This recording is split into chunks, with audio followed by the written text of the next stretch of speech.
Hello दोस्तों, कैसे हैं आप सब। उम्मीद करते हैं आप सभी अच्छे होंगे, स्वस्थ होंगे और मस्त होंगे। आज हम लोग एक महत्वपूर्ण टॉपिक पे चर्चा करने वाले हैं जो कि भारत का संविधान है। और भारत का संविधान का विकास कैसे हुआ, कब हुआ और क्या क्या कारणों से हुआ, उन सभी बातों पे चर्चा करेंगे।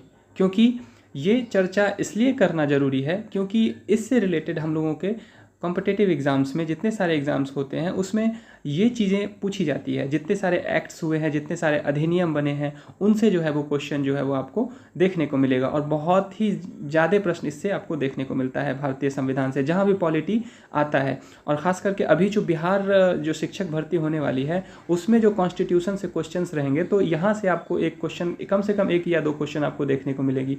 तो इसीलिए आप इस वीडियो को जो है वो अंत तक देखिएगा तो आपको सारी जानकारियाँ अच्छे से समझ में आ जाएंगी। और हाँ, सबसे पहले अगर आप चैनल पर नए हैं तो चैनल को सबसे पहले आप लोग सब्सक्राइब कर लीजिए और वीडियो को लाइक कर दीजिएगा। पहले वीडियो को देख लीजिए, परख लीजिए, आपको अच्छा लगे और उसके बाद आप वीडियो को लाइक करिएगा।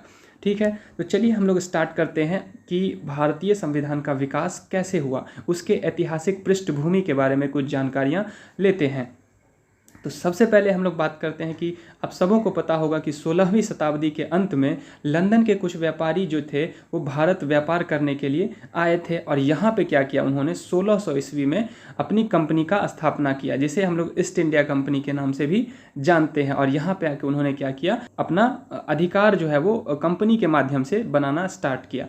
तो क्या हुआ कि उस समय में मुगल साम्राज्य हुआ करता था, तो बहुत अच्छे से उन लोगों का अपना कंपनी जो है वो चलना शुरू हुआ। लेकिन क्या हुआ कि 1707 ईस्वी में जब औरंगजेब की मृत्यु हो गई, उसके बाद क्या हुआ कि जो मुगल प्रशासन था, मुगल शासक सब थे, वो कमज़ोर पड़ने लगे। क्योंकि औरंगजेब तक बहुत स्ट्रांग माना जाता है, लेकिन उसके बाद उनके जो भी राजा बने हैं वो क्या हुए कि थोड़े कमज़ोर होने लगे। उसके बाद क्या हुआ कि जो ईस्ट इंडिया कंपनी जो था वो धीरे धीरे क्या हुआ, अपना साम्राज्य जो है वो बढ़ाने लगा। और उसके बाद कुछ सालों बाद क्या हुआ कि जब 1757 ईस्वी में प्लासी का युद्ध हुआ, जो कि आप सबों को पता होगा, और इसको आप लोग लिख लीजिएगा क्योंकि प्लासी का युद्ध पूछा जाता है बहुत बार परीक्षाओं में। तो प्लासी का जो युद्ध हुआ उसमें क्या हुआ कि 1757 ईस्वी में सिराजुद्दौला और ब्रिटिश क्राउन के बीच हुआ। तो उसमें क्या हुआ कि जो सिराजुद्दौला थे वो क्या हुए, पराजित हो गए, हार गए। तो उसके बाद क्या हुआ कि बंगाल पर आधिपत्य उन्होंने जमा लिया। जो ब्रिटिश शासक थे वो धीरे धीरे बंगाल पे आधिपत्य जमा लिए। उसके बाद 1764 ईस्वी में जैसे ही बक्सर का युद्ध हुआ और उस युद्ध को जैसे ही वो लोग जीत लिए, तो क्या हुआ कि उसके बाद उनका और साम्राज्य बढ़ गया। और उसके बाद क्या हुआ कि भारत के कंपनी बढ़ते बढ़ते राजनीतिक प्रभाव और संसदीय नियंत्रण के लिए ब्रिटिश सरकार द्वारा समय समय पर क्या हुआ, अधिनियम पारित कर किए जाने लगे। तो उन अधिनियमों के बारे में आज हम लोग पढ़ेंगे। तो कौन कौन से अधिनियम थे उस पर हम लोग आज चर्चा करते हैं। यहाँ पे आप लोगों को दिख रहा होगा कि 12 अधिनियम, और उन सभी अधिनियमों पे हम लोग चर्चा करेंगे कि कौन कौन से अधिनियम क्यों पारित किए गए और कैसे पारित किए गए, उस पे हम लोग आज बात करेंगे। और इससे बहुत महत्वपूर्ण क्वेश्चंस जो है वो पूछे जाते हैं, इसीलिए आप लोग वीडियो के अंत तक जरूर देखिएगा, आपको सारी जानकारियाँ जो है वो पता चल जाएगी। आप या तो कॉपी पेन लेके लिख लीजिए जो जो मैं बताऊंगा अभी, और नहीं तो आप अच्छे से सुनिए, आपको सारी बातें याद हो जाएगी वीडियो देखते देखते ही। कोई ज़रूरी नहीं है आपको किसी अदर जगह से पढ़ने का, आप आराम से बैठ के वीडियो देखिए, कान में ईयरफोन लगाइए और अच्छे से पूरे वीडियो को देखिए। एक बार में नहीं समझ में आए दोबारा देखिए, आपको याद हो जाएगी। ठीक है, तो चलिए देखते हैं। सबसे पहले कौन सा एक्ट आया था, रेगुलेटिंग एक्ट। यहाँ पे आपको दिख रहा होगा ये एक्ट, रेगुलेटिंग एक्ट, ये सबसे पहले एक्ट आया था। इसमें क्या हुआ था कि कुछ चीज़ें इसमें भी हुई थी और धीरे धीरे करके सारे एक्ट्स जो है वो यहाँ पे आए थे। तो इसमें क्या हुआ कि तत्काल जो ब्रिटिश के प्रधानमंत्री थे, लॉर्ड नॉर्थ, नाम ध्यान रखिएगा, लॉर्ड नॉर्थ, उन्होंने क्या किया कि गोपनीयता समिति की रिपोर्ट पर 1773 ईस्वी में ब्रिटिश संसद द्वारा एक एक्ट पारित किया। उसमें उन्होंने क्या किया कि मद्रास और बम्बई प्रेसिडेंसियों को जो था वहाँ पे, उसको क्या किया, कलकत्ता के अधीन कर दिया गया। और कलकत्ता प्रेसिडेंसी के जो प्रमुख जो हुए उन्हें क्या बनाया गया, गवर्नर बनाया गया।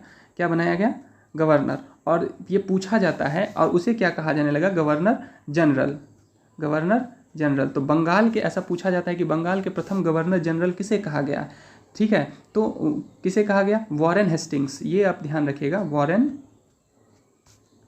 हेस्टिंग्स। तो ये जो थे इनको बंगाल का प्रथम गवर्नर जनरल कहा जाने लगा। तो उसके बाद क्या हुआ कि एक एक्ट बना और उस एक्ट में यहाँ पे क्या हुआ कि उच्चतम न्यायालय का भी गठन किया गया, जिसके तहत 1774 ईस्वी में, ध्यान रखिएगा 1774 ईस्वी में कोलकाता में 4 सदस्यीय जो है वो उच्चतम न्यायालय को की जो है वो गठन की गई। तो ये सारी बातें जो है वो 1773 के रेगुलेटिंग एक्ट में किया गया है। उसके बाद जो हुआ कि 1784 ईस्वी में पिट्स इंडिया एक्ट आया। आप यहाँ पे देखिए कि 1784 ईस्वी में पिट्स इंडिया एक्ट, तो इसमें क्या क्या बातें हुई, इसमें आपको मेन ये कहा गया है कि इस अधिनियम के द्वारा द्वैध शासन की शुरुआत हो गई थी और ये जो है वो 1858 ईस्वी तक रही थी। इसमें क्या हुआ था, द्वैध शासन, ये ध्यान रखिएगा और इसको लिख लीजिएगा, द्वैध शासन की जो है वो स्थापना की गई थी। 1813 का चार्टर एक्ट, इसमें क्या हुआ कि इस एक्ट के अंतर्गत कंपनी के भारतीय व्यापार के एकाधिकार को समाप्त कर दिया गया, किंतु चीन से जो व्यापार हो रहा था और जो कि चाय का व्यापार था उस पर एकाधिकार जो है वो बना रहा, बाकी चीज़ों से हटा दिया गया था। इन सब चीज़ों पे जो है वो 1813 में बात की गई है। उसके बाद आता है 1833 का चार्टर एक्ट, ठीक है। इसमें आप मेन ध्यान रखिएगा 1813 में एकाधिकार का जो है वो समाप्त कर दिया गया था, एक्सेप्ट चाइना, चीन को छोड़ के बाकी चीज़ को पर एकाधिकार जो है वो हटा लिया गया था। उसके बाद आता है 1813 का चार्टर एक्ट, जो कि ये सबसे महत्वपूर्ण है, इसको आप लोग निश्चित तौर पर ध्यान में रखिएगा। 1833 का चार्टर एक्ट, इससे बहुत क्वेश्चन पूछा जाता है, सबसे महत्वपूर्ण। तो 1813 का चार्टर एक्ट था, उसमें क्या कहा गया था कि इसके दौरान संविधान के निर्माण के प्रथम धुंधले संकेत जो है वो स्टार्ट हो गए थे। ऐसा प्रतीत होने लगा था कि संविधान का जो है वो अब निर्माण होने वाला है। और इसमें क्या हुआ मेन कि बंगाल के जो गवर्नर बनाए गए थे उस टाइम में, नहीं हम बताए थे आपको कि 1773 ईस्वी में जो बंगाल का गवर्नर पहले बने थे, तो उस बंगाल के गवर्नर के पद को हटा के अब क्या कर दिया गया, भारत का गवर्नर कर दिया गया। अब भारत का गवर्नर, सबसे पहले ऐसा भी पूछा जाता है कि भारत के गवर्नर कौन थे, तो भारत के गवर्नर अगर देखा जाए तो सबसे पहले कौन थे, लॉर्ड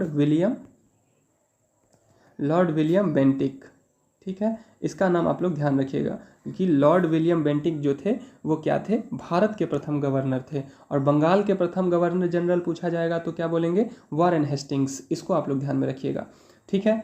अब हम लोग आगे बात करते हैं, इसमें मेन आप यही ध्यान में रखिएगा 1833 में कि बंगाल का गवर्नर को हटा के अब भारत का गवर्नर कहा जाने लगा था, ठीक है। उसके बाद हम लोग आगे बात करते हैं 1853 को अगर हम कहें तो ये अंतिम चार्टर एक्ट माना जाता है और बंगाल के लिए लेफ्टिनेंट गवर्नर जनरल इस समय में जो है वो नियुक्त की गई थी और विधायी परिषद और कार्यकारी परिषद को से जो है वो अलग किया गया था, यानी कि भी नियम बनाने वाली चीज़ है और जो कार्य करने वाली चीज़ है, ये सारी चीज़ों को जो है वो इससे अलग किया गया था, ठीक है। जो कि अभी भी है हम लोग के, अभी भी हम जो हमारे कॉन्स्टिट्यूशन में ये चीज़ें देखने को मिलती है, राज्यसभा अलग है और लोकसभा अलग है। तो ये सारी चीज़ें 1853 के चार्टर एक्ट से ही आई है।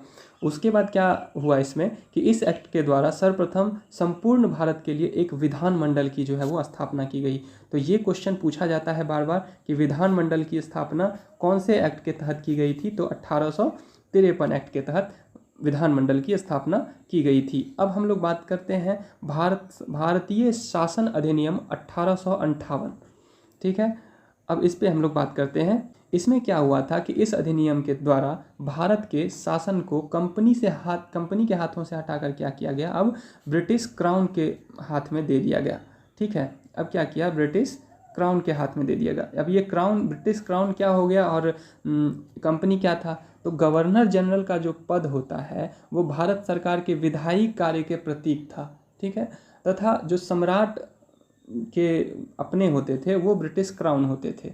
तो अब सम्राट सबके हाथों में ये चीज़ें चली गई थी, अब कंपनी के हाथ से हटके वहाँ पे चली गई थी। और इसमें क्या हुआ था, इस अधिनियम के अंतर्गत भारत के राज्य सचिव का जो पद सृजित किया गया, बनाया गया, जिसे 15 सदस्य की एक परिषद जो भारत परिषद के नाम से जाना जाता था, ठीक है। उसमें क्या हुआ कि उसकी सहायता से भारत पर शासन करने का अधिकार दिया गया।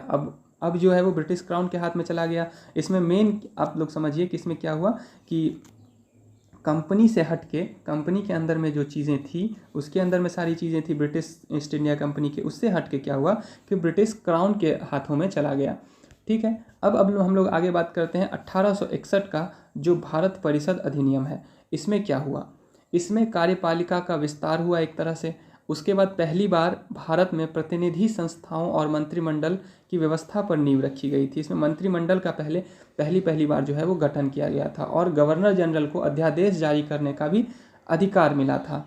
और गवर्नर जनरल को क्या हुआ कि बंगाल, उत्तर पश्चिम सीमा प्रांत और पंजाब के विधान परिषद स्थापित करने की शक्ति प्रदान की गई थी। इसमें 1861 का भारत परिषद अधिनियम में। इतनी बातें हम लोग समझ गए। अब हम लोग आगे बात करते हैं भारत परिषद अधिनियम 1892। इसमें एक तरह से आप समझिए कि अप्रत्यक्ष चुनाव जो है वो हुई थी। ठीक है, इसमें क्या हुआ था, अप्रत्यक्ष चुनाव जो है वो हुआ था। उसके बाद हम लोग आगे बात करते हैं कि भारतीय परिषद अधिनियम 1909 जो कि मार्ले मिंटो रिफॉर्म कहा जाता है। ये बहुत इंपॉर्टेंट है, इसको भी आप लोग एकदम इम्पोर्टेंट मान लीजिएगा। देखिए 2-3 इसमें एक्ट्स बहुत इंपॉर्टेंट है। एक तो आपका 1833 का एक्ट, चार्टर एक्ट, 1909 का ये भारतीय परिषद अधिनियम 1909 जो कि मार्ले मिंटो रिफॉर्म है, और उसके बाद 1935 जो कि भारतीय शासन अधिनियम। इससे भी बहुत सारी चीज़ें जो है वो हमारे इंडियन कॉन्स्टिट्यूशन में अभी लिए गए हैं।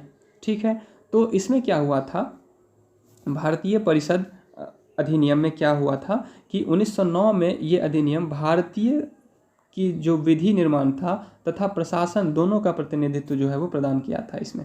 ठीक है, इसमें क्या हुआ था, दोनों का प्रतिनिधित्व किया था। अब इस अधिनियम में पहली बार जो है वो मुस्लिम समुदाय का भी मेंबर्स जो है वो चुन के आने लगे थे। और उसके बाद क्या हुआ कि इसमें कि सत्येंद्र सिन्हा जो थे, इसमें इनको गवर्नर जनरल जो है वो पहली बार बनाया गया था।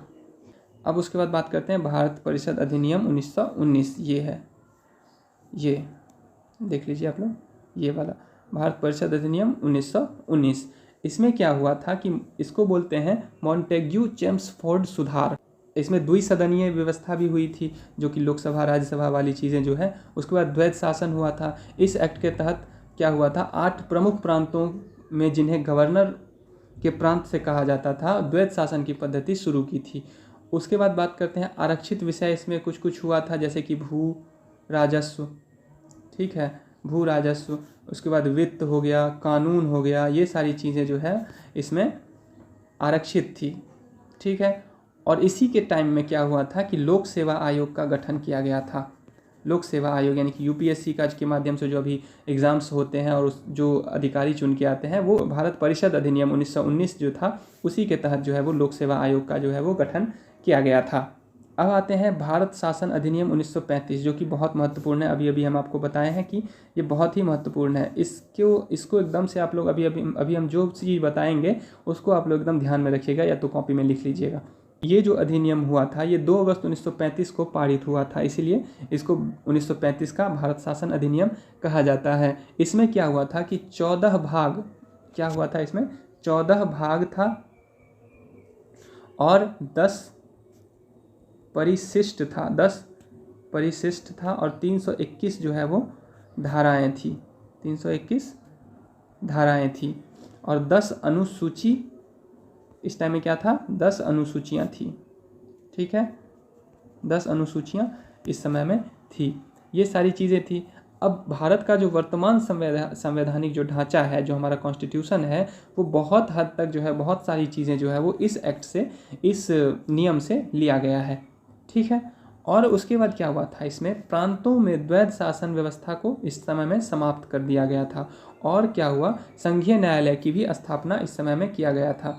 इस अधिनियम के तहत क्या हुआ कि बर्मा जो था वो भारत से अलग हुआ था।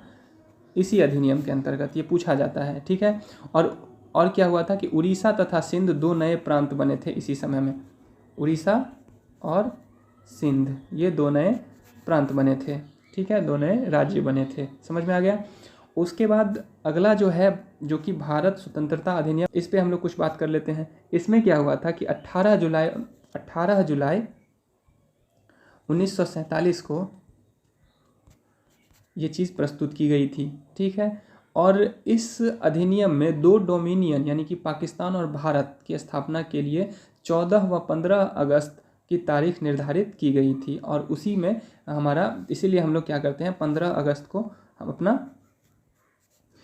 क्या मनाते हैं, स्वतंत्रता दिवस मनाते हैं। और 14 अगस्त को क्या होता है, पाकिस्तान जो है वो अपना स्वतंत्रता दिवस मनाता है। ठीक है, अब हम लोग ये सारी चीज़ें को पढ़ लिए अच्छे से। और इसी समय में क्या हुआ था, 15 अगस्त 1947 को ही ब्रिटिश क्राउन जो हम लोग पढ़े थे, जो ब्रिटिश क्राउन के हाथ में दे दिया गया था कंपनी से हटा के। तो अब ये क्या हुआ कि जो 15 अगस्त 1947 को क्या हुआ था, ब्रिटिश क्राउन का भारत पर अधिपत्य जो है वो समाप्त हो गया था। अब भारतीय रियासतों और इन दोनों डोमेनियन में से किसी एक में शामिल हो सकती थी। ठीक है, और इसी समय में क्या हुआ था, रेड क्लिफ जो थे, रेड क्लिफ रेखा खींची गई थी जो कि भारत और पाकिस्तान के बीच में है। आप लोगों को पता होगा कि भारत और ये, जैसे अगर मान चलिए हमारा भारत है, ये पाकिस्तान है, ये लाइन, बॉर्डर लाइन खींची गई थी, इसे क्या कहते हैं, रेड क्लिफ लाइन। इसे क्या कहते हैं, रेड क्लिफ लाइन, जो कि रेड क्लिफ के द्वारा खींची गई थी।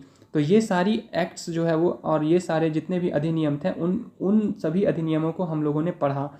आप लोगों को अगर पहली बार ये वीडियो नहीं समझ में आए तो आप लोग दोबारा देख लीजिएगा। और निश्चित तौर पर आप, उम्मीद करते हैं कि आप सबों को ये वीडियो पसंद आया होगा। और देखिए, इससे महत्वपूर्ण बहुत क्वेश्चंस रहते हैं, इसीलिए हम इस टॉपिक को करवाए हैं। और धीरे धीरे हम आपको सारी चीज़ें, जो भी कॉन्स्टिट्यूशन से पूछा जाएगा, जो भी हमारे भारतीय संविधान से चीज़ें पूछी जाएंगी, उन सभी चीज़ों को हम आपके साथ लेके आएंगे। और तो इसीलिए आप क्या करिएगा, इस चैनल को सब्सक्राइब कर लीजिएगा। आने वाले समय में हम इसमें इम्पोर्टेंट कॉन्स्टिट्यूशन के जो भी अमेंडमेंट हैं, या फिर उनके जितने भी एक्ट्स हैं, अनुच्छेद हैं, अनुसूचियां हैं, भाग है, ये सारी चीज़ें हम लोग डिस्कस करेंगे। 2 से 4 वीडियो में ये सारी चीज़ें हम आप लोगों को कंप्लीट करवा देंगे। और क्या होगा, इससे आपका निश्चित तौर पर जो भी पॉलिटी से क्वेश्चन आपको देखने को मिलेगा, वो सारी क्वेश्चन जो है वो आप लोग जो है वो सॉल्व कर लेंगे। तो इसीलिए उम्मीद के साथ हम इस वीडियो को अंत करते हैं। और आप लोगों से उम्मीद करते हैं कि आप लोगों को ये वीडियो अच्छा लगा होगा, तो वीडियो को लाइक कर दीजिएगा। और चैनल पे अगर नए होंगे तो आप चैनल को सब्सक्राइब कर लीजिएगा, और ज़्यादा से ज़्यादा शेयर कर दीजिएगा, ताकि उन सभी अभ्यर्थियों तक ये वीडियो पहुंच सके जिनका इस वीडियो का नीड है और जो तैयारी में लगे हैं। बहुत बहुत धन्यवाद।